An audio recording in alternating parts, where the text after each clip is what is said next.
किसी समय की बात है, एक बुजुर्ग अपनी पत्नी के साथ एकांत जीवन बिता रहा था। उनकी कोई संतान नहीं थी। हालांकि संतान प्राप्ति के लिए उन्होंने हर मुमकिन उपाय कर लिया था।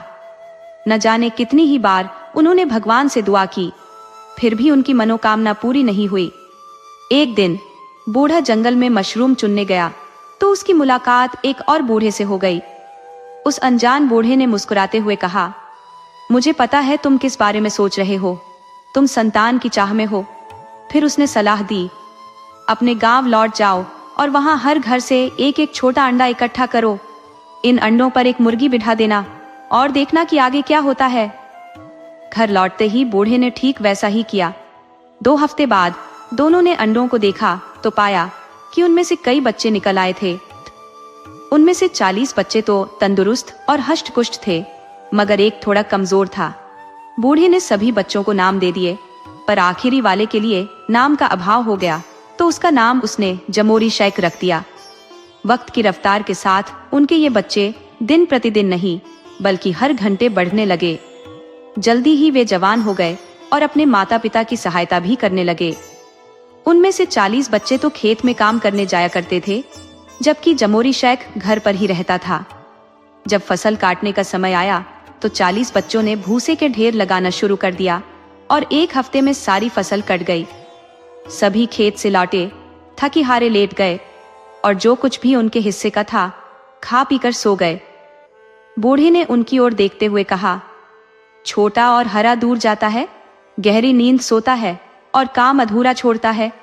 इस पर जमोरी शैक बोला, पिताजी आप खुद जाकर देखिए। बूढ़ा खेतों में गया और वहां 40 के 40 ढेर देखकर हैरान रह गया। उसकी खुशी का ठिकाना न रहा। अरे वाह, ये तो मेरे 40 बच्चों ने मिलकर 1 हफ्ते में ही कर दिखाया है। अगले दिन वह फिर खेतों की ओर गया ताकि अपने बच्चों के काम की तारीफ कर सके, लेकिन उसने देखा कि एक ढेर गायब है। वह उलझन में घर लौट आया और कहने लगा, एक ढेर तो गायब ही हो गया। जमोरी शैक ने मुस्कुराते हुए कहा, पिताजी चिंता मत करें, हम चोर का पता लगा लेंगे। मुझे 100 रूबल दीजिए और मैं आपकी समस्या हल कर दूंगा।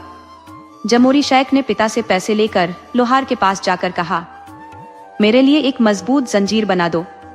लोहार ने जंजीर बना दी, जिसे जमोरी शैक ने खुद पर लपेटा, पर जैसे ही उसने उसे खींचा जंजीर टूट गई। फिर से लोहार ने दूसरी जंजीर बनाई, मगर वह भी खींचते ही टूट गई। आखिर में लोहार ने तीसरी जंजीर बनाई, जो पहली 2 जंजीरों से तिगुनी ताकतवर थी। इस बार जंजीर नहीं टूटी। जमोरी शैक ने इसे अपने चारों ओर कसकर लपेट लिया और खेत की ओर बढ़ चला, जहां जाकर वह एक भूसे के ढेर में छिप गया। आधी रात का समय था। अचानक एक भीषण तूफान आया। समुंदर उफन उठा और उसमें से एक विचित्र बूढ़ी घोड़ी निकली। वह भूसे के ढेर के पास आकर उसे चरने लगी। जमोरी शैक ने तुरंत छलांग लगाई, जंजीर को उसकी गर्दन में फंसा दिया और उसके ऊपर सवार हो गया। घोड़ी ने कई घाटियों और पहाड़ों को पार किया, जमीन पर खूब जोर जोर से दौड़ी, पर वह जमोरी शैक को गिरा नहीं सकी। अंत में घोड़ी रुकी और आदमी की आवाज में बोली, ए नौजवान, अब तुम मुझ पर सवारी करने के हकदार हो। मेरे बच्चों पर भी तुम्हारा अधिकार होगा। उसके इतना कहने पर समुद्र ने रास्ता दिया और उसमें से 41 छोटे छोटे घोड़े निकले। ये सभी घोड़े अद्वितीय थे, एक से बढ़कर एक। पूरी दुनिया में घूम लो, पर ऐसे घोड़े फिर न मिलेंगे। अगले ही सुबह बूढ़े ने अपने दरवाजे पर घोड़ों के हिनहिनाने की आवाज सुनी। उसने दरवाजा खोला और देखा कि जमोरी शैक कई घोड़ों के साथ वहां खड़ा था। बूढ़ा चहकते हुए बोला, बहुत खूब बेटा। फिर वह अपने बाकी बेटों से मुखातिब हुआ और कहा, अब तुम्हारे शादी का समय आ गया है। ये सुनते ही सभी बेटे अपनी दुल्हनों की तलाश में निकल पड़े। माता पिता ने उन्हें आशीर्वाद दिया और वे दूर देशों की ओर चल दिए। सभी भाई अलग अलग शादी नहीं करना चाहते थे और न ही कोई ऐसी माँ थी जिसकी 41 बेटियां हों। इसलिए वे 13 देशों का सफर तय करते रहे। चलते चलते उन्हें एक खड़ी चढ़ाई वाला पहाड़ दिखाई दिया, जिस पर सफेद पत्थरों से बना एक महल था। चारों तरफ ऊंची ऊंची दीवारें थीं, लोहे के स्तंभ और फाटक थे। उन्होंने देखा कि वहां ठीक 41 स्तंभ थे। अपने अपने घोड़ों को उन स्तंभों से बांधकर वे उस महल में दाखिल हो गए। अंदर जाते ही उनका सामना बाबा यागा से हुआ। उसने कड़क आवाज में कहा, ऐसे अनचाहे मेहमानों, जिनको न मैंने बुलाया न जिनकी मुझे तलाश थी, तुमने मेरे महल के खंभों से अपने घोड़े बांधने की हिम्मत कैसे की? जमोरी शेख ने मुस्कुराते हुए जवाब दिया, अरे अम्मा, इतनी नाराजगी क्यों? पहले तो हमें कुछ खाने पीने को दीजिए, फिर स्नान करने की जगह दिखाइए और हाल चाल पूछिए। इसके बाद जो चाहे पूछ लीजिए। बाबा यागा ने उनकी खातिरदारी की, उन्हें खाना खिलाया, शराब पिलाई और स्नान के लिए स्थान भी दिखाया। फिर उसने पूछा, तो बताओ, यहाँ किस मकसद से आए हो या बस यूं ही घूमने आ गए हो? उन्होंने जवाब दिया, हम तो यहाँ एक खास काम से आए हैं दादी माँ। तो बताओ, क्या काम है? हम अपने लिए दुल्हने तलाश रहे हैं, जमोरी शेख ने उत्तर दिया। ये सुनते ही बाबा यागा बोली, अच्छा, मेरे पास लड़कियां तो हैं। फिर वह अपने विशाल कमरों में गई और 41 लड़कियों को लेकर आई। वहीं उनकी शादी धूमधाम से कर दी गई और उत्सव के साथ दावत भी हुई। शाम होते ही जमोरी शेख अपने घोड़े को देखने बाहर गया। घोड़े ने उसे देखा और मानव आवाज में बोला, मालिक, जब आप अपनी दुल्हनों के साथ सोने जाएं, तो उनके कपड़े पहन लीजिए और अपने कपड़े उन्हें दे दीजिए, अन्यथा आपकी जान खतरे में पड़ जाएगी।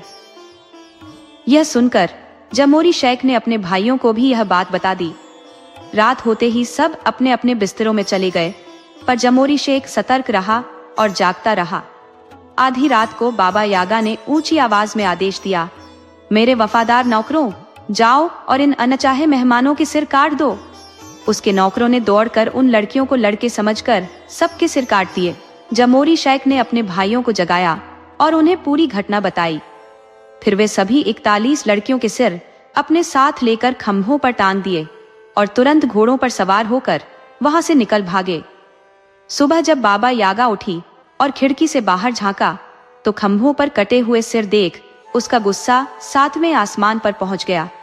उसने अपनी अग्नि से लिपटी ढाल को बुलाया और उछलकर उनका पीछा करने लगी।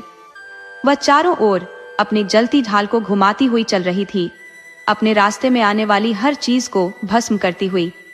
अब उन नौजवानों के पास आगे था नीला समुद्र और पीछे जलती हुई बाबा यागा, जो किसी भी चीज को रौंदते और जलाते हुए उनके नजदीक पहुंच रही थी। पर जमोरी शेख भी कोई साधारण इंसान नहीं था। उसने बाबा यागा का वह जादुई रुमाल संभाल कर अपने पास रखा था। जैसे ही उसने उस रुमाल को सामने लहराया, पूरे उत्तरी समुद्र के ऊपर एक अदृश्य पुल उभर आया और सभी नौजवान उस पुल से सुरक्षित ढंग से समुद्र के पार पहुंच गए। इसके बाद जमोरी शेख ने रुमाल को अपने बाएं हाथ की ओर घुमाया और देखते ही देखते वह पुल गायब हो गया। अब बाबा यागा के लिए समुद्र पार करना असंभव हो गया और उसे हार मानकर लौटना पड़ा। इस तरह सभी भाई सकुशल अपने घर लौट आए। दोस्तों, आपको कहानी कैसी लगी? अपने सुझाव कमेंट करना न भूले। तो चलिए आज की अगली कहानी शुरू करते हैं।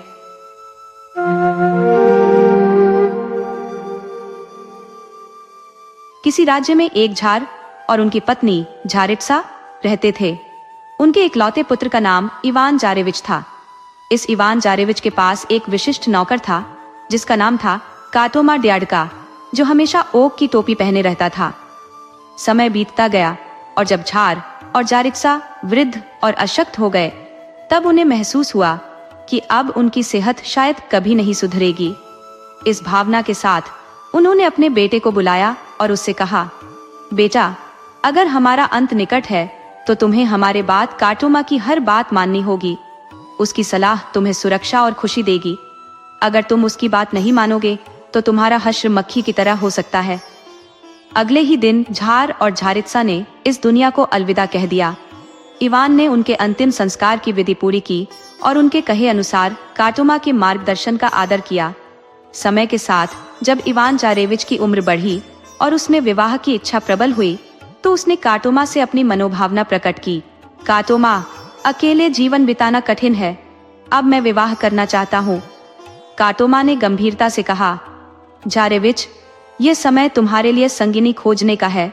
महल के उस बड़े कक्ष में जाओ जहाँ सभी राजकुमारियों और राजकुमारों की तस्वीरें लगी हैं। उन्हें ध्यान पूर्वक देखो और जो तुम्हारे हृदय को भाए मुझे बताओ, वही तुम्हारी दुल्हन बनेगी। इवान उस कक्ष में गया और उसने सभी चित्रों को बड़े ध्यान से देखा। वहां उसकी दृष्टि एक अत्यंत रूपवती युवती अन्ना की तस्वीर पर ठहर गई। वह इतनी मोहक थी कि उसका सौंदर्य हर राजकुमारी से अद्वितीय था, किंतु उसके चित्र के नीचे लिखा था, जो भी उसके लिए ऐसी पहेली लाएगा जिसे वह न सुलझा सके, उसी से वह विवाह करेगी। लेकिन यदि वह पहेली का हल दे देती है तो प्रत्याशी का अंत सुनिश्चित है। यह शर्त पढ़कर इवान जारेविच गहरी चिंता में डूब गया। वह काटोमा के पास गया और उससे अपनी व्यथा साझा की। मैंने कक्ष में जाकर देखा और वहां मुझे सुंदर अन्ना भा गई, लेकिन नहीं जानता कि मैं उसे प्राप्त कर पाऊंगा या नहीं। काटोमा ने उत्तर दिया, हाँ जारेविच, ये कार्य कठिन है। अगर तुम अकेले जाओगे तो सफलता कठिन होगी। मुझे अपने साथ ले चलो और जो मैं कहूँ वही करो, सब ठीक हो जाएगा। इवान जारेविच ने काटोमा से विनती की कि वह साथ चले और उसे वचन दिया कि उसके हर्ष और विषाद में वह उसका मार्गदर्शन मानने के लिए संकल्पित रहेगा। तो दोनों ने सुंदर अन्ना जारेवना की तलाश में लंबी यात्रा शुरू की। पहले 1 साल, फिर दूसरा साल और फिर तीसरा साल बीत गया। वे अनगिनत देशों से गुजरे, अनगिनत जगहों पर गए। इवान जारेविच ने कहा, इतने समय से हम घूम रहे हैं, इतने सारे स्थान देख लिए और अब आखिरकार सुंदर अन्ना के राज्य तक पहुंच रहे हैं, मगर हमने अभी तक उसके लिए कोई पहेली नहीं सोची है। काटोमा ने मुस्कुराते हुए कहा, अभी भी वक्त है। यात्रा जारी रही और इसी बीच काटोमा की नजर सड़क पर पड़े एक बटुए पर पड़ी। उसने इवान से कहा, यहाँ है तुम्हारी जारेवना के लिए पहेली। उससे कहना, एक अच्छी चीज सड़क पर पड़ी थी, हमने उस अच्छी चीज को अपने साथ ले लिया और अच्छे काम में लगाया। ये पहेली वो ताउम्र हल नहीं कर पाएगी। काटोमा ने धीरे से फुसफुसाया, उसकी सारी चालाकी उसकी जादू की किताब में है। वहीं से उसने अब तक हर पहेली का हल पाया है और कईयों की गर्दन कटवाई है। आखिरकार इवान जारेविच और काटोमा अन्ना के विशाल महल तक पहुंचे। उस वक्त चारेवना अपने झरोखे पर खड़ी थी। उसने अपने सेवकों को उन्हें बुलाने भेजा, यह जानने के लिए कि वे कहां से आए हैं और उनका उद्देश्य क्या है। इवान जारेविच ने सीधे कहा, मैं बहुत दूर से आया हूं, सुंदर अन्ना से विवाह की इच्छा से। सेवकों ने जाकर यह संदेश अन्ना को दिया। उसने उन्हें आदेश दिया कि वे जारेविच को अंदर लाएं ताकि वह उसके सामने अपनी पहेली रख सके। अन्ना ने स्पष्ट कर दिया, मैंने प्रण लिया है कि उसी से शादी करूंगी जिसकी पहेली मैं सुलझा न पाऊं, लेकिन अगर मैंने हल खोज लिया तो उसे मौत का सामना करना पड़ेगा। इवान जारेविच ने शांत स्वर में कहा, तो सुनिए मेरी पहेली। एक अच्छी चीज सड़क पर पड़ी हुई थी, हमने उसे अपने साथ ले लिया और अच्छे काम में लगाया। सुंदर अन्ना ने तुरंत अपनी जादू की किताब खोली, मगर उसमें इस पहेली का कोई उत्तर नहीं मिला। उसने हर प्रयास किया लेकिन पहेली को सुलझा न सकी। राजकुमारों और बोयारों ने परामर्श करके तय किया कि अन्ना को अब जारेविच से विवाह करना चाहिए, पर उसके मन में अभी भी अनमना सा भाव था। एक ओर वह तैयार थी, लेकिन दिल में कोई झिझक भी थी। वह सोचने लगी, कैसे इस विवाह की तारीख को आगे बढ़ाया जाए और इस शादी से बचा जाए। और मन ही मन उसने तय किया कि जारेविच को और परखे बिना यह कदम नहीं उठाएगी। एक दिन अन्ना जारेवना ने इवान जारेविच को बुलाया और बोली, प्रिय इवान जारेविच, मेरे पसंदीदा साथी, अब हमें शादी की तैयारियां करनी चाहिए, पर क्या तुम मेरे लिए एक छोटा सा काम कर सकते हो? मेरे राज्य के फलां शहर में एक विशाल लोहे का खंभा खड़ा है, तुम उसे रसोई घर तक ला दो और फिर इसे ऐसे छोटे छोटे टुकड़ों में काट दो जैसे कि ईंधन के लिए लकड़ी काटते हैं। इवान जारेविच ने हैरान होकर कहा, अरे जारेवना, तुम मुझसे क्या करवाना चाहती हो? क्या मैं यहाँ ईंधन काटने के लिए आया हूँ? ये तो मेरा काम नहीं है, इसे तो मेरा नौकर ही कर देगा। उसने काटोमा को बुलाया और कहा, काटोमा, जाओ उस शहर में और उस लोहे के खंभे को उखाड़ कर ले आओ, फिर उसे रसोई में ले जाकर जलाने की लकड़ी की तरह छोटे छोटे टुकड़ों में काट दो। काटोमा तुरंत ही वहां गया, उस खंभे को उखाड़ा, अपने दोनों हाथों में पकड़ा और उसे रसोई घर में ले आया। वहां उसने खंभे को लकड़ी की तरह टुकड़ों में बांट दिया, लेकिन 4 टुकड़े अपनी जेब में रख लिए। उसे लगा कि शायद ये आगे काम आएंगे। अगले दिन जारेवना ने फिर इवान जारेविच से कहा, प्रिय जारेविच, मेरे चुने हुए पति, कल हम शादी करेंगे। मैं चर्च एक गाड़ी में जाऊंगी और तुम्हें एक शानदार घोड़ा मिलेगा, लेकिन तुम्हें उसे खुद सवारी के लिए तैयार करना होगा। इवान जारेविच बोला, ठीक है, मुझे अपना घोड़ा तैयार करना चाहिए, मगर ये काम भी काटोमा ही कर लेगा। उसने काटोमा को बुलाया और कहा, काटोमा, अस्तबल में जाओ, घोड़ा निकालो और उसे कल के लिए अच्छे से तैयार करके रखो। मुझे कल उस पर सवार होकर चर्च जाना है। काटोमा तुरंत ही झारेवना की चाल को समझ गया। वह अस्तबल गया और वहां के कर्मचारियों से कहा कि उसे घोड़ा निकाल कर दे। घोड़ा निकालने के लिए 12 सईसों ने 12 ताले खोले, 12 दरवाजे खोले और 12 जंजीरों से बंधे घोड़े को बाहर निकाला। जैसे ही काटोमा उस घोड़े के पास पहुंचा और उसकी पीठ पर उछलकर बैठा, घोड़ा आसमान की ओर जोर से कूदा, इतनी ऊंचाई तक कि वह लगभग बादलों को छूने वाला था। काटोमा घोड़े पर मजबूती से सधा रहा।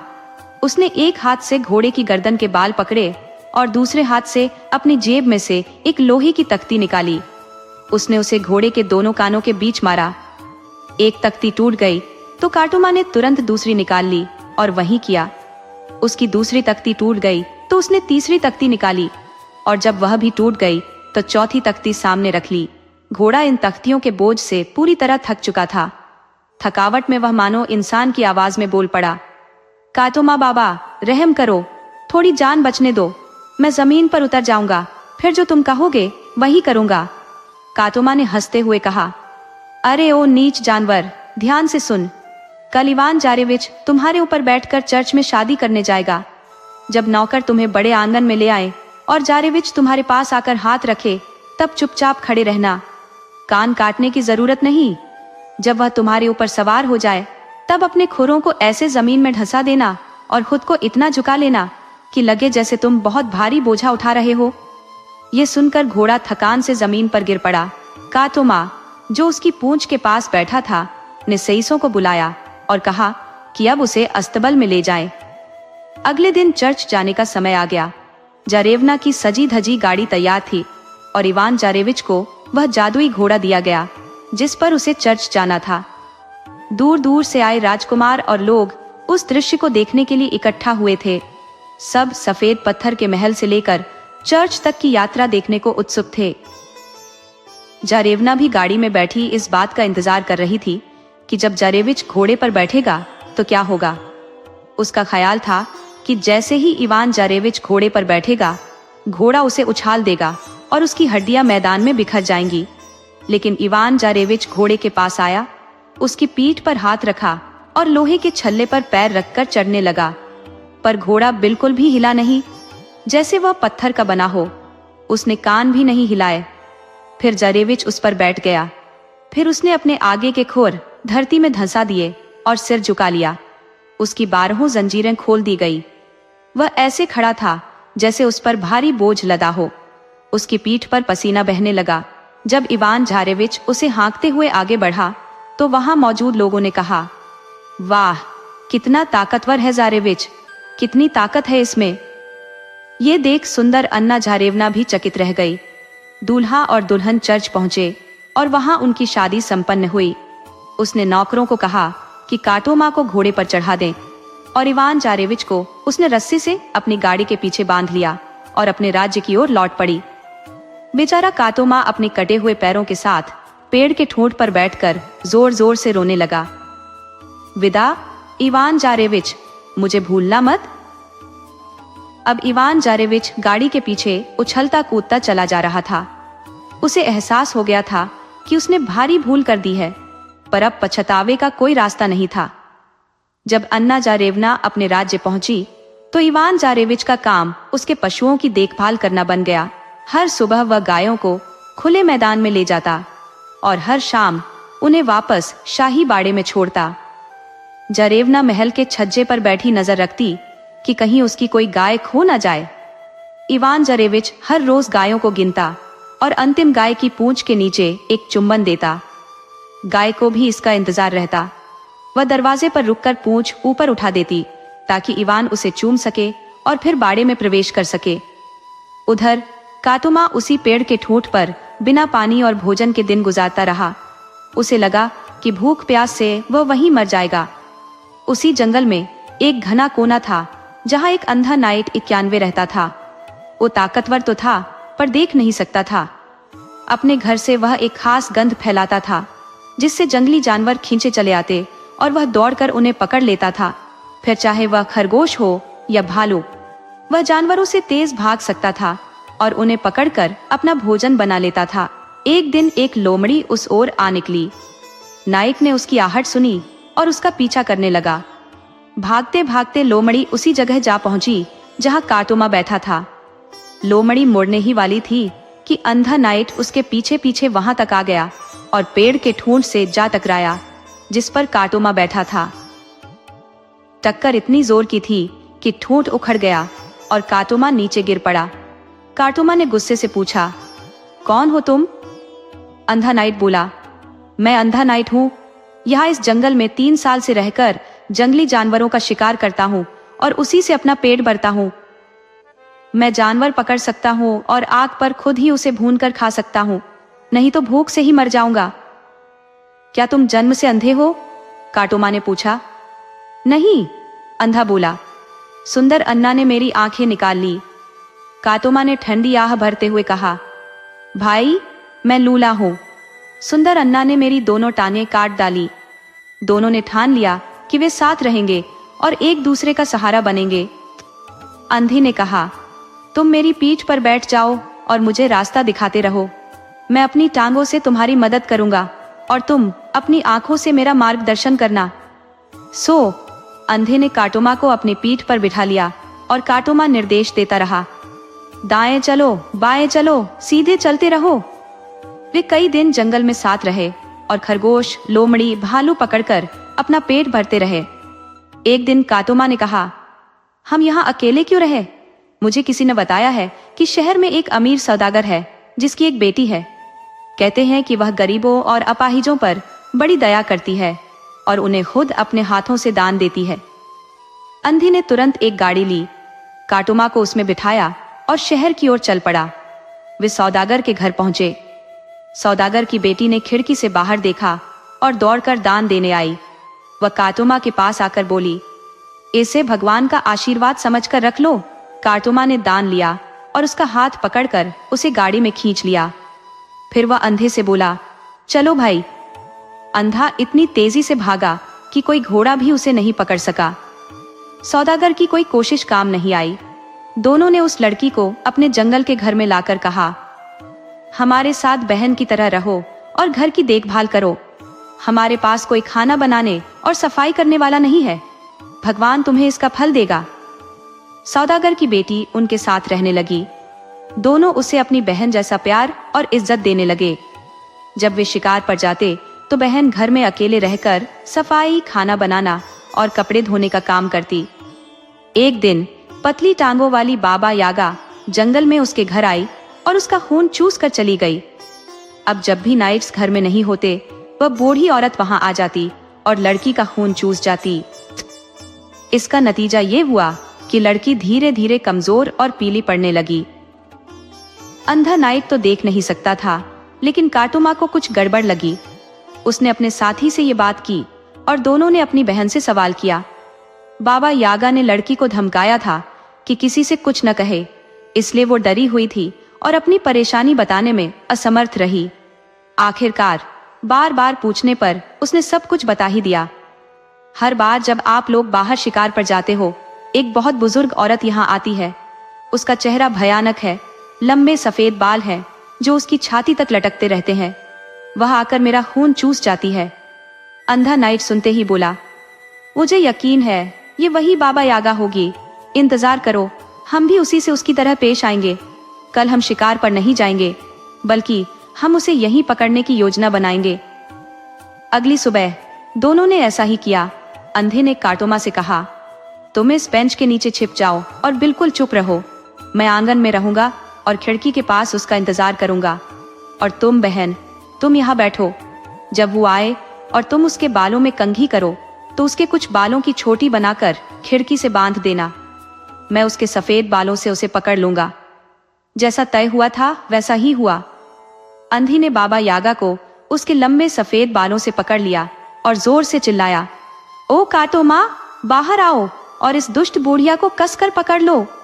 बाबा यागा ने यह सुनते ही भागने की कोशिश की, लेकिन बालों से बंधी होने के कारण वह नहीं निकल पाई।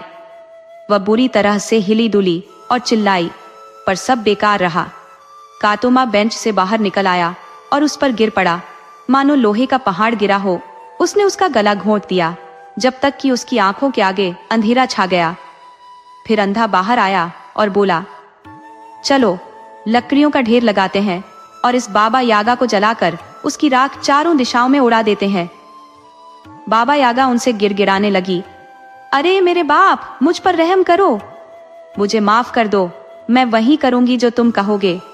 बाबा यागा ने गिड़गिड़ाते हुए कहा, ठीक है बूढ़ी औरत, पहले हमें वह जगह दिखा जहां जिंदगी और मौत का पानी है।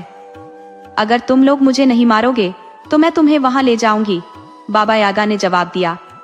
काटोमा ने अंधे की पीठ पर चढ़कर बाबा यागा को उसके बालों से पकड़ा और वे जंगल के गहरे हिस्से में निकल पड़े। वहां पहुंचने पर उसने उनको वह कुआं दिखाया और कहा, यही वह जादुई कुआं है जहां से जिंदगी का अमृत और मौत का पानी मिलता है। अंधा चेतावनी देते हुए बोला, सावधान रहना काटोमा, अगर इस बार इसने हमें धोखा दिया तो इसे कभी माफ नहीं करेंगे। काटोमा ने एक सूखी टहनी तोड़ी और उसे कुएं में फेंक दिया। टहनी जैसे ही पानी को छूने वाली थी, जल उठी। काटोमा ने चिल्लाकर कहा, तूने फिर से हमें धोखा दिया है। दोनों ने बाबा यागा को उठाया और कुएं में फेंकने ही वाले थे कि वह फिर से दया की भीख मांगने लगी। उसने कसम खाई कि इस बार धोखा नहीं देगी। फिर वह उन्हें एक दूसरे कुएं के पास ले गई और बोली, अब की बार सच में यही सही कुआं है। काटोमा ने फिर एक सूखी टहनी उठाई और कुएं में डाल दी। इस बार टहनी ने पानी छुआ और हरी होकर उसमें कोंपलें निकल आईं। काटोमा बोला, यह पानी सही है। अंधी ने उससे अपनी आंखें धोई और तुरंत ही देख सकने लगा। फिर उसने काटोमा को पानी में डुबोया तो उसकी टानें ठीक हो गई। दोनों खुशी से बोले, अब हम पूरी तरह ठीक है। पहले इस बाबा यागा से तो निपट ले, वरना ये जिंदगी भर हमारे पीछे पड़ेगी। वे उसे पहले वाले खतरनाक कुएं के पास ले गए और उसे उसमें धकेल दिया। कुएं में गिरते ही वह जलकर मर गई।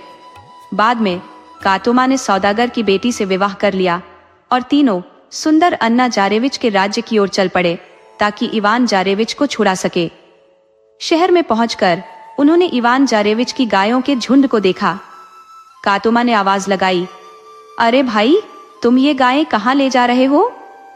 इवान ने जवाब दिया, रानी जी के महल में। जब ये गायें घर लौटती हैं तो वह उन्हें गिनती है ताकि सब सही सलामत वापस आ जाए। काटोमा ने कहा, तुम मेरे कपड़े पहन लो और मैं तुम्हारे कपड़े पहन लेता हूँ।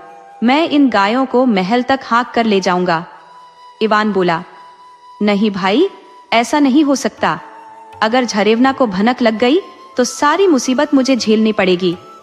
काटोमा ने उसे भरोसा दिलाते हुए कहा, डरने की जरूरत नहीं है।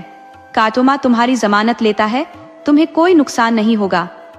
इवान ने गहरी सांस लेकर कहा, अरे नेक दिल इंसान, काश तुम यहाँ होते तो मैं ये गाय नहीं चरा रहा होता। तब काटोमा ने अपना असली चेहरा दिखा दिया।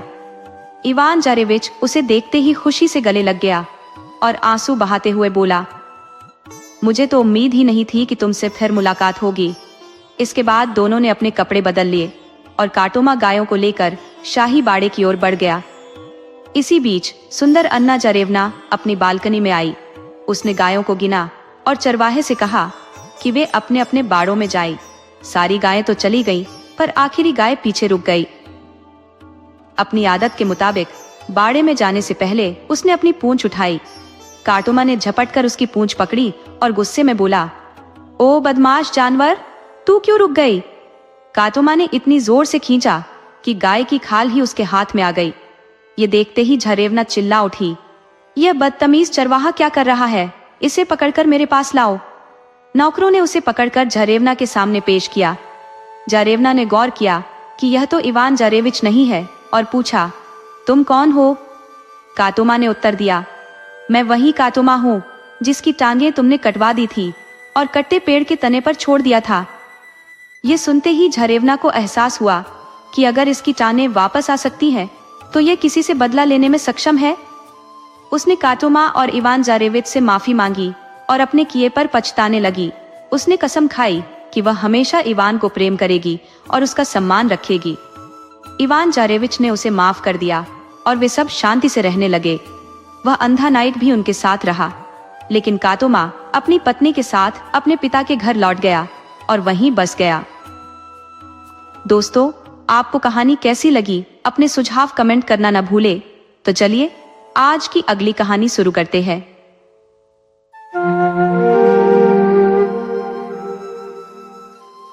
एक चालाक लोमड़ी थी जिसने अपने रहने के लिए एक झोपड़ी तैयार कर ली थी। सर्दियों का मौसम था और ठिठुरन से उसका बुरा हाल हो रहा था। वह ठंड में कंप कपाते हुए गांव की ओर अपने चूल्हे के लिए थोड़ी आग लेने चल पड़ी। गांव में पहुंचकर उसने एक बूढ़ी औरत से कहा, दादी माँ प्रणाम, अपने चूल्हे से थोड़ी सी आग दे दो, मौका आएगा तो इस नेकी का कर्ज जरूर चुकाऊंगी।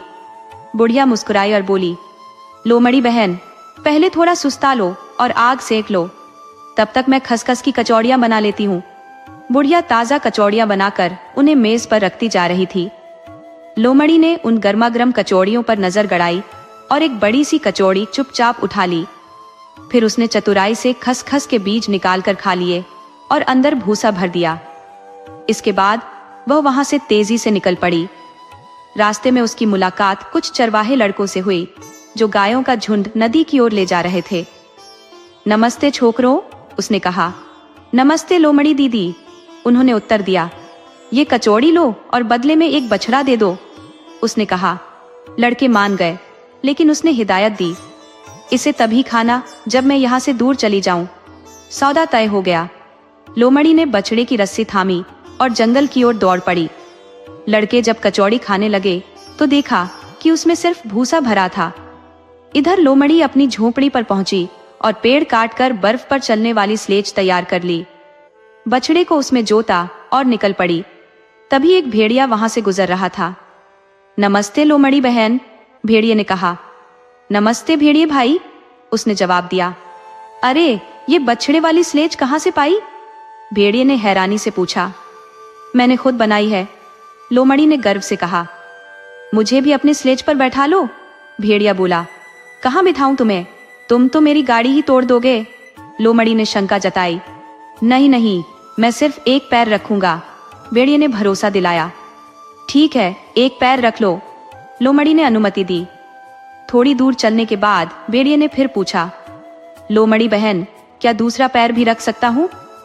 भाई, तुम तो मेरी गाड़ी तोड़ दोगे, उसने झिझकते हुए कहा। नहीं नहीं, कुछ नहीं होगा, भेड़िए ने फिर कहा। ठीक है, दूसरा पैर भी रख लो, उसने कहा। भेड़िए ने दूसरा पैर भी स्लेज पर रख लिया और दोनों चलते रहे। लेकिन अचानक एक कर्कश आवाज आई।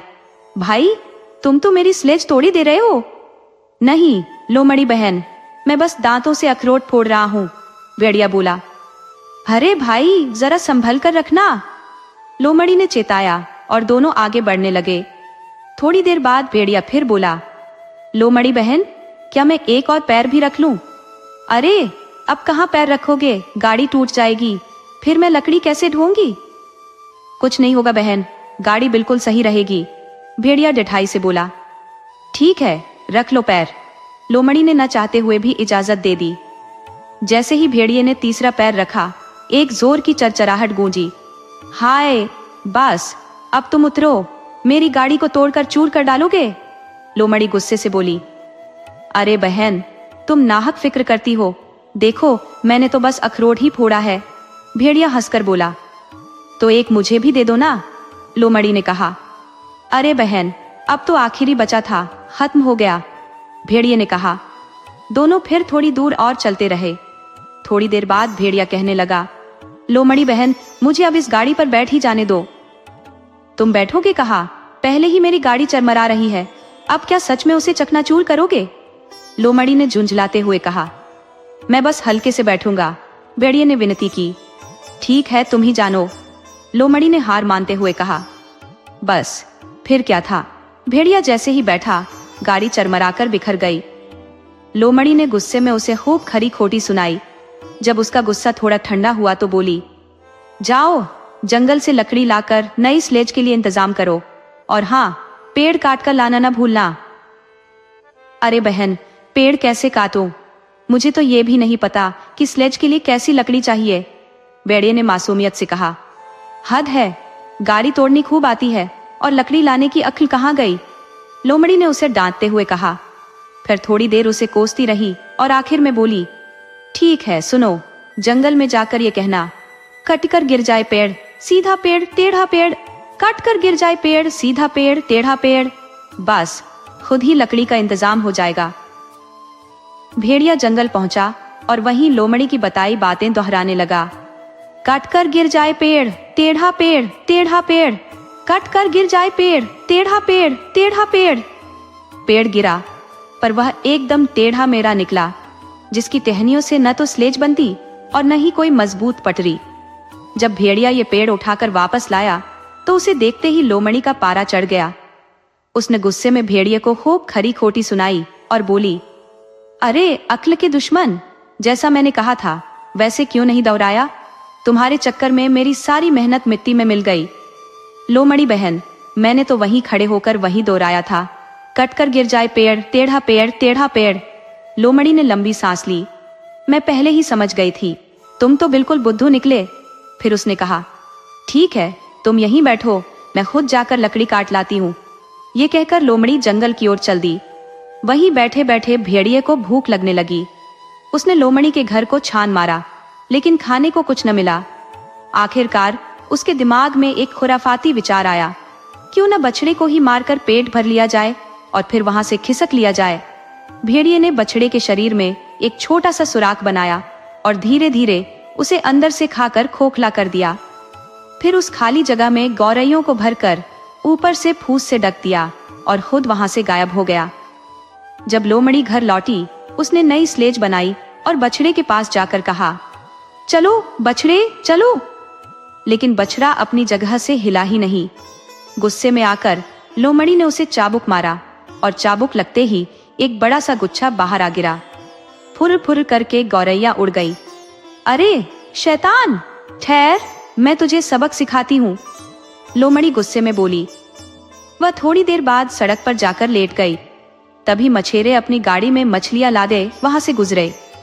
मरी हुई सी पड़ी लोमड़ी को देखकर उनमें से एक बोला, अरे इसे भी गाड़ी में डाल लेते हैं, बाजार में बेचेंगे तो अच्छा पैसा मिलेगा। लोमड़ी को गाड़ी में डालकर वे आगे बढ़ गए। रास्ते में लोमड़ी ने धीरे धीरे मछलियां गिरानी शुरू कर दी।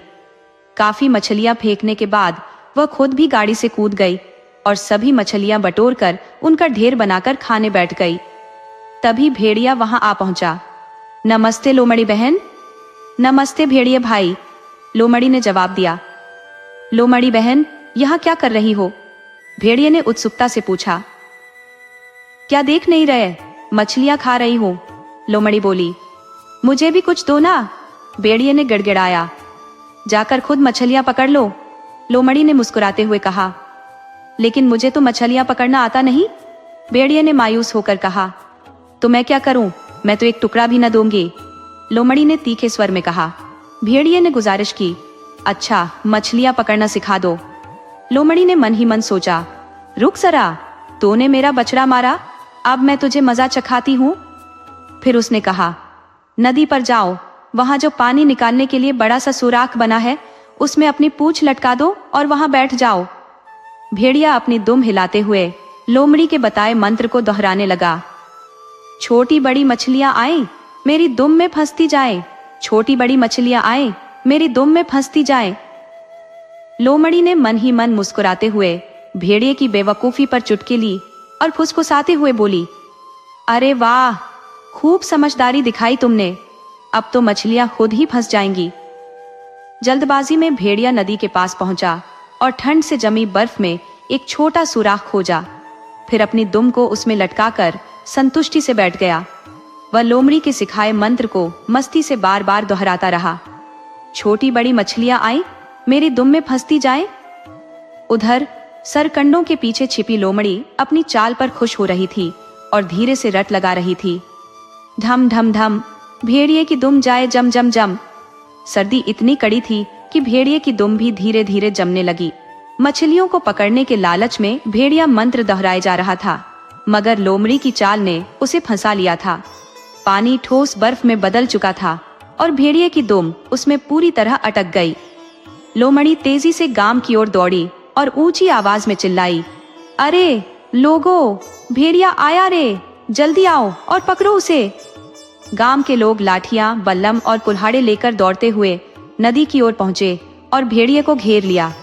सभी ने मिलकर उसकी अच्छी खासी मरम्मत की और इस तरह चालाक लोमड़ी आज भी अपनी झोंपड़ी में चैन से जिंदगी गुजार रही है। उसकी होशियारी के किस्से गांव भर में मशहूर हैं। दोस्तों, आपको कहानी कैसी लगी? अपने सुझाव कमेंट करना न भूले। तो चलिए आज की अगली कहानी शुरू करते हैं।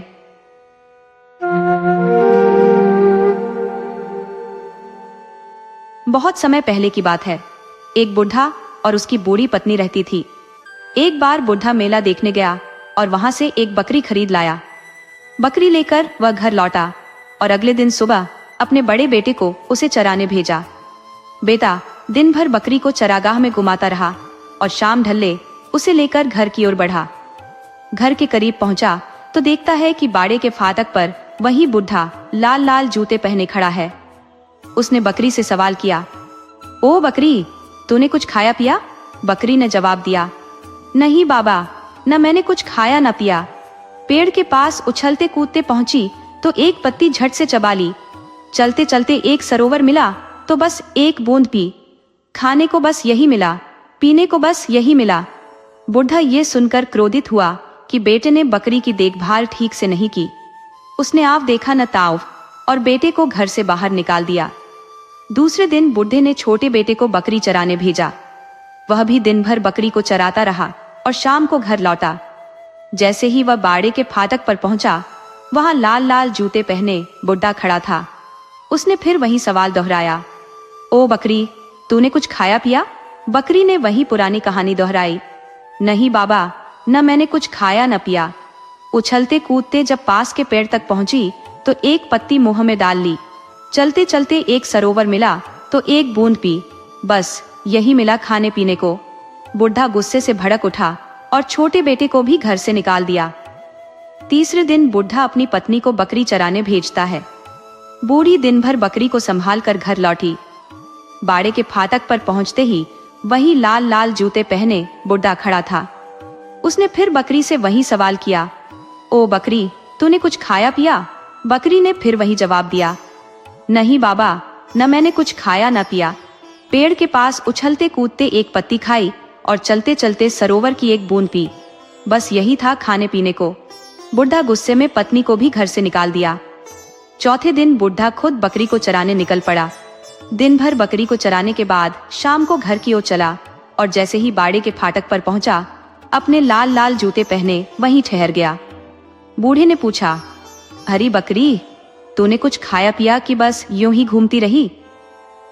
बकरी ने फिर वही पुरानी दास्तान सुनाई, अरे नहीं बाबा, न मैंने कुछ खाया न पिया। एक पेड़ के पास कूदते फांदते पहुंची तो एक पत्ती चुपके से चबाई और आगे चलते चलते एक तालाब मिला तो उसकी बस एक बूंद पी। बस यही नसीब में था, यही मिला खाने पीने को।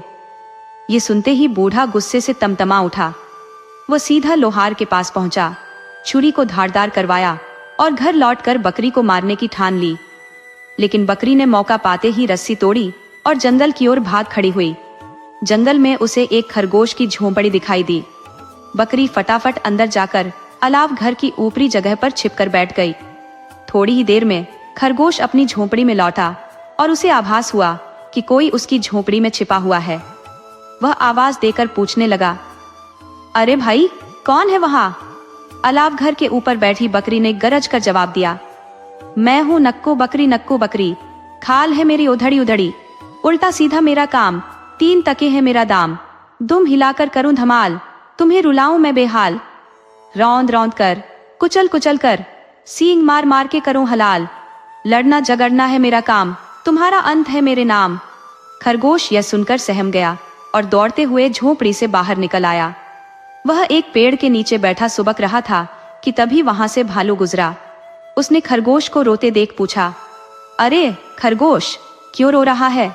खरगोश ने जवाब दिया, भालू भाई, मेरी झोपड़ी में एक खतरनाक जानवर बैठा है, मुझे डर लगा हुआ है। भालू ने उसे हिम्मत देते हुए कहा, अरे चिंता मत कर, मैं उसे बाहर निकाल दूंगा। भालू झोपड़ी तक पहुंचा और गरजते हुए पूछा, कौन है अंदर जो खरगोश को डरा रहा है? बकरी ने फिर से अपनी पुरानी लय में जवाब दिया, मैं हूं नक्कू बकरी, खाल है मेरी उधड़ी उधड़ी, उल्टा सीधा मेरा काम, 3 टके है मेरा दाम, दुम हिलाकर करूं धमाल, तुम्हें रुलाऊं मैं बेहाल, रौंद रौंद कर कुचल कुचल कर, सींग मार मार के करूं हलाल, लड़ना झगड़ना है मेरा काम, तुम्हारा अंत है मेरे नाम। भालू ये सुनते ही घबरा गया और झोपड़ी से बाहर भाग खड़ा हुआ। उसने खरगोश से कहा, भाई मुझसे नहीं होगा, मैं खुद उससे डर गया। बेचारा खरगोश फिर से पेड़ के नीचे बैठकर रोने लगा। तभी वहां से भेड़िया गुजरा। उसे खरगोश की हालत देखकर आश्चर्य हुआ और उसने पूछा, अरे भाई खरगोश, क्यों रो रहा है? खरगोश बोला, मेरी झोपड़ी में कोई भयंकर जानवर घुस आया है, मुझे उससे डर लग रहा है। भेड़िया हंसकर बोला, अरे मैं उसे बाहर भगा दूंगा। खरगोश ने संदेह भरी निगाहों से उसे देखा और बोला, अरे भालू से नहीं हुआ तो तुमसे क्या उम्मीद? भेड़िया गरजते हुए बोला, देख मैं उसे चुटकियों में बाहर कर दूंगा। भेड़िया झोपड़ी पर पहुंचा और ऊंची आवाज में पुकारा, खरगोश की झोपड़ी में आखिर है कौन? अंदर से बकरी ने जवाब दिया, नक्कू बकरी, मेरी खाल है उलटी पलटी, तेरी हड्डियां तक खड़का दूंगी और 3 टके का दाम लगवा दूंगी, अपनी दुम हिला हिला कर तेरा हौसला रौंद दूंगी, सींगों से तेरी दुनिया फाड़ दूंगी, लड़ाई झगड़ा मेरा पेशा, तू यूं ही यहाँ से खिसक लेना। भेड़िया यह सुनकर भय से कांप उठा और दुम दबाकर दौड़ पड़ा। ना भाई खरगोश, मैं उस जानवर का सामना नहीं कर सकता, मुझे उससे खौफ होता है। खरगोश फिर से पेड़ के नीचे जाकर बैठ गया, आंसू बहाता रहा। तभी वहां से लोमड़ी गुजरी। उसने खरगोश को रोते हुए देखा और कहा, अरे ओ खरगोश, ये क्या हो गया, काहे को रो रहा है? अरे लोमड़ी बहन, मेरी झोपड़ी में एक भयंकर जानवर ने कब्जा कर रखा है, मैं बेघर हो गया हूँ, अब और क्या करूं? लोमड़ी ने कहा, अरे मैं उसे बाहर निकाल दूंगी। भालू और भेड़िया तो असफल हो चुके हैं और तुम कैसे निकाल पाओगी? लोमड़ी ने आत्मविश्वास के साथ कहा, तू देखता जा, अभी उसे भगा दूंगी। लोमड़ी ने ऊंची आवाज में झोपड़ी की ओर पुकारा। खरगोश की झोपड़ी में कौन बैठा है? अंदर से वही जवाब आया, नक्कू बकरी, खाल है मेरी उधड़ी उधड़ी, मेरे उलटे कामों से घबरा जा, 3 टके का रखूंगी हिसाब, दुम हिला हिलाकर तेरे सपनों को चकनाचूर कर दूंगी, सींगों से तेरा काम तमाम कर दूंगी, लड़ाई भिड़ाई ही है मेरी पहचान, अब दूर हट, बचा अपना जहान।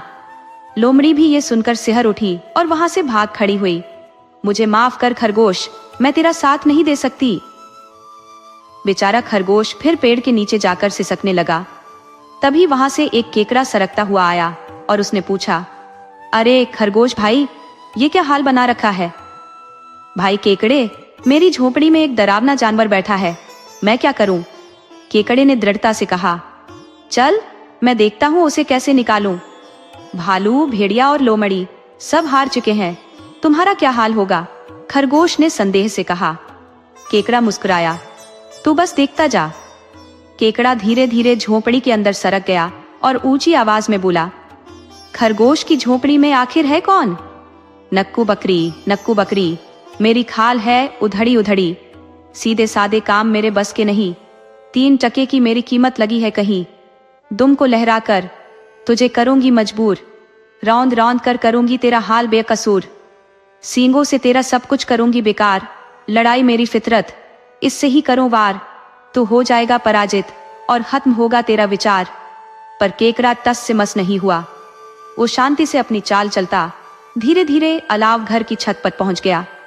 उसने बकरी को अपने सख्त पंजों में जकड़कर दृढ़ आवाज में कहा, ओ बकरी, मैं हूं केकड़ा, समझदार हूं, ये न भूलना। केकड़े का पकड़ना ही था कि बकरी मिमियाती हुई डर के मारे उछल पड़ी और झट से अलाव घर छोड़कर ऐसे भागी जैसे उसके पैरों में पंख लग गए हों। खरगोश ने खुश होकर उछलना कूदना शुरू कर दिया। उसने अपनी झोपड़ी में लौटकर केकड़े को दिल से धन्यवाद कहा। तब से आज तक खरगोश अपनी झोपड़ी में खुशी खुशी रह रहा है। दोस्तों, आपको कहानी कैसी लगी अपने सुझाव कमेंट करना न भूले। तो चलिए आज की अगली कहानी शुरू करते हैं।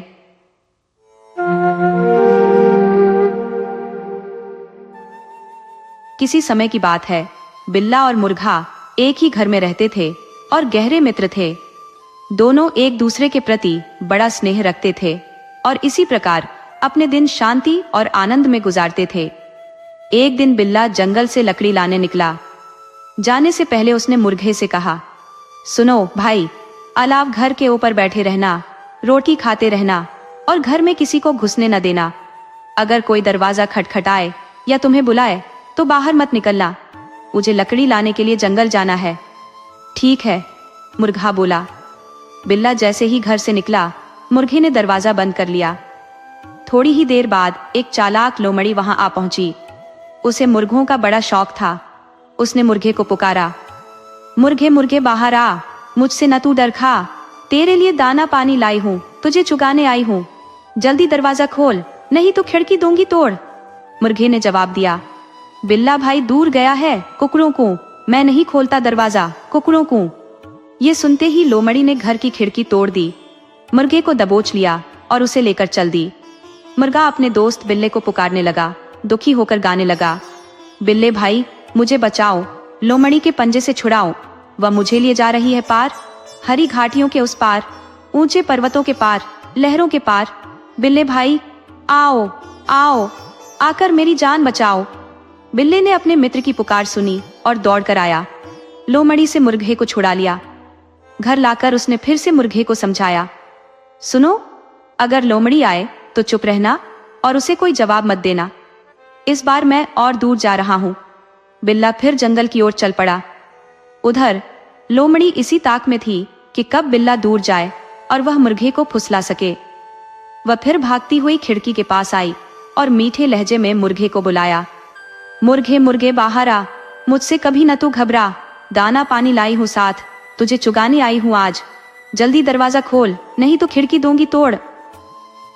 पर मुर्गे में धैर्य नहीं था कि वह चुप रहता। उसने फिर वही जवाब दिया, बिल्ला भाई दूर गया है, कुकड़ों को मैं नहीं खोलता दरवाजा, कुकड़ों को। लोमड़ी ने आव न देखा, ताव छलान लगाई और घर के अंदर पहुंच गई। वहां रखा शोरबा और दलिया झटपट खा गई। फिर उसने मुर्गे की गर्दन पकड़ी और उसे ले जाने लगी। मुर्गा फिर से अपने दोस्त बिल्ले को दर्द भरी आवाज में बुलाने लगा, बिल्ले भाई मुझे बचाओ, लोमड़ी के पंजे से छुड़ाओ, वह मुझे जंगल के पार ले जा रही है, हरी भरी घाटियों के उस ओर, ऊंचे पर्वतों के पार, लहराती लहरों से भी परे। बिल्ले भाई आओ आओ, मेरी जान बचाओ। मुर्गी ने यह करुण गान गाया पर कोई असर नहीं हुआ। दोबारा गाया तो बिल्ला दोस्त दौड़ता भागता आ पहुंचा और मुर्गे को लोमड़ी के पंजे से छुड़ा लिया। घर लौटने पर उसने सख्ती से कहा, देखो मुर्गे, अब अलाव घर में चुपचाप बैठे रहना, भूख लगे तो रोटी खा लेना और लोमड़ी अगर तुम्हें पुकारे तो बिल्कुल मौन रहना। मुझे इस बार बहुत दूर जाना है, इतनी दूर कि तुम कितनी ही जोर से चिल्लाओ मेरी सुनाई नहीं पड़ेगी। जैसे ही बिल्ला घर से निकला, लोमड़ी ने दरवाजे पर दस्तक दी और फिर वही चालाकी भरी बात दोहराई, मुर्गे मुर्गे बाहर आ, मुझसे कभी न तू घबरा, तुझे खिलाने लाई हूं दाना, बस दरवाजा खोल दे माना, अगर ना खोला तो खिड़की तोड़ दूंगी। लेकिन मुर्गा कहाँ चुप बैठने वाला था। उसने जवाब दिया, बिल्ला भाई दूर गया है, कुकड़ों को नहीं खोलता दरवाजा, कुकड़ों को। लोमड़ी ने आव देखा न ताव, फिर से खिड़की से छलांग लगाई और घर में रखे शोरबा और दलिया को चट कर गई। इसके बाद उसने मुर्गहे की गर्दन पकड़कर उसे ले जाने लगी। मुर्गहे ने एक बार पुकारा, दूसरी बार पुकारा, फिर तीसरी बार भी चिल्लाया, पर इस बार बिल्ला इतनी दूर था कि उसकी आवाज सुनाई न दी। लोमड़ी उसे उठाकर झटपट अपने घर ले गई। जब बिल्ला जंगल से लौटा तो उसने पाया कि मुर्गा गायब है। उसे बहुत अफसोस हुआ। काफी देर तक विचार में डूबा रहा। फिर अचानक एक योजना सूझी। उसने अपना बाजा थामा, रंग बिरंगे चित्रों वाला थैला गले में डाला और लोमड़ी के घर की ओर चल दिया। लोमड़ी घर पर नहीं थी, वह शिकार की तलाश में गई थी। घर पर उसकी 4 बेटियां और बेटा फिलिपोक ही थे। बिल्ला खिड़की के पास बाजा बजाकर गाने लगा, लोमड़ी रानी का नया नया घर, खेलें 4 बेटियां सुंदर, और बेटा फिलिपोक, जो कभी नहीं होता डरपोक, आओ प्यारे बच्चों, आओ मेरे गीत सुनते जाओ, फिर जाकर अपनी माँ को बताओ कि अपने दादा से मिल जाओ। लोमड़ी की सबसे बड़ी बेटी से रहा नहीं गया। उसने अपनी छोटी बहनों से कहा, तुम यहीं ठहरना, मैं जाकर देखती हूँ कि इतना मधुर गीत कौन गा रहा है। जैसे ही लोमड़ी की बड़ी बेटी ने दरवाजा खोला और बाहर कदम रखा, बिल्ली ने उसके सिर पर हल्की चोट की और उसे थैले में डाल लिया। फिर उसी गीत को फिर से गाने लगा। लोमड़ी रानी का नया नया घर, जहाँ खेलती 4 सुंदर बेटियां। अब दूसरी बेटी से भी रुका नहीं गया। वह भी बाहर निकल आई और बिल्ली ने फुर्ती से उसके सिर पर हल्का प्रहार किया और उसे भी थैले में बंद कर लिया। इसके बाद फिर से गाने लगा। लोमड़ी रानी का नया नया घर, जहाँ खेलती 4 सुंदर बेटियां। तीसरी बेटी भी बाहर आई और उसे भी बिल्ली ने थैले में डाल लिया। फिर चौथी बेटी बाहर आई और उसका भी वही हाल हुआ। अब लोमड़ी का बेटा फिलिपोक भी बाहर निकल आया। बिल्ली ने उसे भी झट से थैले में बंद कर लिया। इस तरह लोमड़ी के सभी बच्चे थैले में सहमे सहमे बैठे थे। बिल्ली ने थैले का मुंह रस्सी से कसकर बांध दिया और लोमड़ी के घर की ओर बढ़ चला।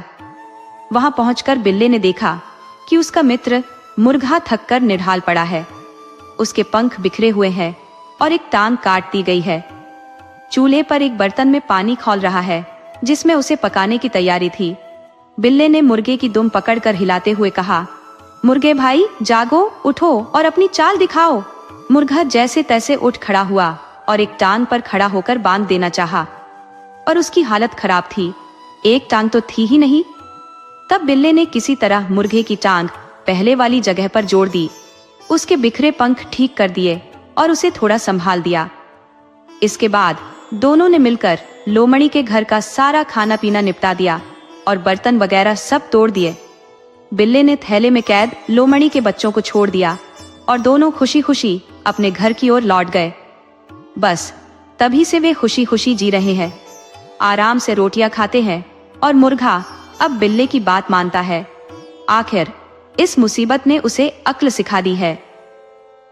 दोस्तों, आपको कहानी कैसी लगी? अपने सुझाव कमेंट करना न भूले। तो चलिए आज की अगली कहानी शुरू करते हैं।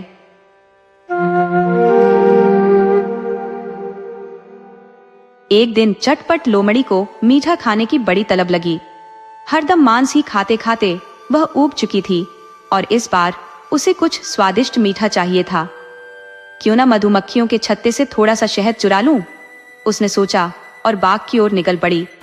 छत्ते के पास जाकर वह खामोशी से बैठ गई, अपनी चालाकी में मग्न। धीरे धीरे उसने पंजा बढ़ाया और छत्ते में डाल दिया, पर उसके पंजे के छत्ते में घुसते ही मधुमक्खियां भिनभिनाते हुए बाहर निकल आईं और सब ने मिलकर उस पर धावा बोल दिया। चटपट लोमड़ी तो उल्टे पांव भागी और दूर जाकर सांस फूली नाक सिकोड़कर बड़बड़ाई, शहद तो मीठा है पर मधुमक्खियां बड़ी कड़वी हैं। भागते भागते वह अपनी झोपड़ी में पहुंची और धम्म से गिर पड़ी। उसकी नाक सूजकर बड़ा सा गोला बन गई थी। दर्द से कराहती वह लेटी रही, लेकिन शहद का ख्याल उसके दिल से हट नहीं रहा था। कुछ सोचकर उसने सोचा, चलो जबरूमल रीछ से मिलती हूँ। उसने सुना था कि जबरूमल को शहद बेहद पसंद है, तो उसके घर में तो जरूर मीठा मिलेगा। लोमड़ी जबरूमल के पास पहुंची और बोल पड़ी, राम राम जबरूमल जी, कैसे हो आप? अरे चटपट, बहुत दिनों बाद देखी, क्या हालचाल है? जबरूमल ने पूछ लिया। क्या बताऊं जबरूमल जी, जब से तुम्हारे भैया का साया उठ गया है, मेरा मन बिल्कुल उचट गया है। घर अकेला काटने को दौड़ता है। चटपट ने निराश स्वर में कहा, तो भला इसमें कौन सी बड़ी बात है? मेरे साथ चलकर रहो ना, मैं भी अकेले थक गया हूँ। 2 लोग मिलकर रहेंगे तो जिंदगी भी रंगीन लगेगी। लोमड़ी तो यही चाहती थी। उसने सहमति में सिर हिला दिया। हाँ, ये बात तो बिल्कुल सही है। इसके बाद दोनों मिलकर एक साथ रहने लगे। जबरूमल रोज शिकार पर जाता और खुद के साथ चटपट के लिए भी ढेर सारा गोश्त ले आता, लेकिन चटपट की शहद की चाहत खत्म नहीं हो रही थी। एक दिन उसने जबरूमल से कहा, जबरूमल जी, जरा मेरे लिए थोड़ा सा शहद ले आना, बड़ी मीठा खाने की तलब हो रही है। उसकी ये बात सुनते ही अगले दिन जबरूमल शहद के भरे 2 छत्ते लेकर आ गया। उसने एक छत्ता उठाकर रख लिया और कहा, एक तो सर्दियों के लिए बचाकर रखूंगा, दूसरा आज खत्म कर देते हैं। फिर दोनों ने मिलकर जी भरकर शहद खाया। कुछ ही दिनों में पहले छत्ते का शहद खत्म हो गया। तब जबरूमल ने दूसरे छत्ते को छत पर जाकर छुपा दिया ताकि सर्दियों में मीठा नसीब हो। जबरूमल तो सादा और संतोषी जीव था, लेकिन चटपट की आंखों में बस एक ही ख्याल घूम रहा था, कैसे भी करके बचा हुआ शहद हासिल कर लिया जाए। लेकिन वह छत पर बिना किसी बहाने कैसे जाए? उसे इस बात का डर था कि कहीं जबरूमल को शक न हो जाए और वह यह न पूछ बैठे कि वह छत पर क्या करने गई थी। छटपट चुपचाप खाट पर लेट गई और अपनी पूंछ से दीवार पर हल्की ठक ठक करने लगी। अरे ये कैसी आवाज आ रही है? जबरूमल ने हैरानी से पूछा। पड़ोस में लड़का हुआ है, मुझे बुला रही है, चटपट ने झूठ कहा। फिर वह तेजी से दौड़ती हुई छत पर गई, वहां पेट भरकर शहद चाटा और चुपचाप वापस लौट आई। जबरूमल ने उससे पूछा, अच्छा पड़ोसियों ने बच्चे का नाम क्या रखा? कम कम खुरचा, चटपट ने हंसते हुए जवाब दिया। ये तो बड़ा अनोखा नाम है। अरे इसमें क्या अनोखा भाई, अपनी अपनी पसंद है, चटपट ने बहाना बना दिया। अगले दिन फिर चटपट ने खाट पर लेटकर पूंछ से दीवार पर ठक ठक करनी शुरू कर दी। फिर से ठक ठक कौन कर रहा है? जबरूमल ने पूछा। पड़ोसी बुला रहे हैं, इस बार लड़की हुई है। चटपट ने फिर बहाना बनाया और भागती हुई छत पर जाकर खूब सारा शहद चट लिया, यहाँ तक कि छत्ते में थोड़ा ही शहद बचा। जब वह वापस आई तो जबरूमल ने सवाल किया, तो पड़ोसियों ने लड़की का क्या नाम रखा? कम बचा, चटपट ने शरारती अंदाज में कहा। भाई ये भी बड़ा अजीब नाम है। अजीब क्यों? मुझे तो अच्छा लगता है, चटपट ने बात टाल दी। तीसरे दिन चटपट ने फिर से दीवार पर ठक ठक शुरू कर दी। अब फिर कौन ठक ठक कर रहा है? जबरूमल ने पूछा। अरे पड़ोसी है, उनके यहाँ एक और लड़की हुई है, चटपट ने तुरंत बहाना बना दिया। ये तुम्हें ही क्यों बुलाते हैं? जबरूमल ने शक से पूछा। उन्हें मेरा साथ पसंद है, इसीलिए, चटपट ने जवाब दिया और तेजी से छत की ओर भागी। वहां उसने सारा शहद चाट लिया और छत्ते को खाली फेंक दिया। फिर आराम से जाकर खाट पर लेट गई। थोड़ी देर बाद जबरूमल को शहद खाने का मन हुआ। वह छत पर गया तो देखा कि वहां छत्ते का नामो निशान तक नहीं था। अरे सारा शहद कहाँ गया? चटपट तू सारा शहद चट कर गई। जबरूमल ने गुस्से में छत से ही चिल्लाया। ठहर, अब मैं तुझे मजा चखाऊंगा। ये सुनकर चटपट लोमड़ी सिर पर पांव रखकर भागी और झाड़ियों में जा छिपी। फिर कभी उसे जबरूमल के आसपास नहीं देखा गया। दोस्तों, आपको कहानी कैसी लगी? अपने सुझाव कमेंट करना ना भूले। तो चलिए आज की अगली कहानी शुरू करते हैं।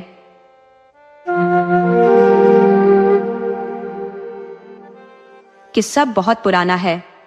कहीं एक आदमी रहता था जिसके घर में एक बिल्ला भी था, लेकिन वह बिल्ला इतना बूढ़ा हो चुका था कि अब चूहे पकड़ने लायक नहीं रह गया था। एक दिन उस आदमी ने सोचा, इस बेकार बिल्ले को घर में रखने का कोई फायदा नहीं, मैं इसे जंगल में छोड़ आता हूं। और फिर उसने बिल्ले को उठाकर जंगल में छोड़ दिया। जंगल में वह बूढ़ा बिल्ला एक पेड़ के नीचे बैठकर रोने लगा। तभी वहां से एक लोमड़ी दौड़ती हुई गुजरी और बिल्ले को देखकर ठिठक गई।